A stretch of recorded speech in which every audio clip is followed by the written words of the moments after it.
রাজধানীর ধানমন্ডি জিগাতলা সীমান্ত সম্ভার সিনেমা হলে প্রজেক্ট হেইল মেরি চলচ্চিত্র উপভোগ করেন প্রধানমন্ত্রী তারেক রহমান। এ সময় তার সঙ্গে ছিলেন মেয়ে ব্যারিস্টার জাইমা রহমান। ৩ এপ্রিল সন্ধ্যায় প্রধানমন্ত্রী গুলশান বাসা থেকে ধানমন্ডিতে যান। প্রধানমন্ত্রী অতিরিক্ত প্রেস সচিব আতিকুর রহমান রুমন বিষয়টি নিশ্চিত করেন।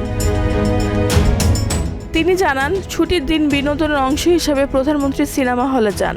সন্ধ্যা ৭:১০ সিনেমা শুরু হয়ে রাত ১০:১০ শেষ হয়।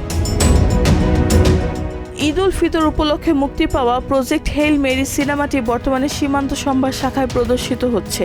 ছবিটি অ্যান্ডি উইংয়ের জনপ্রিয় উপন্যাস অবলম্বনে নির্মিত একটি সায়েন্স ফিকশন চলচ্চিত্র। রেহানা বেগম, প্রজন্ম ২৪।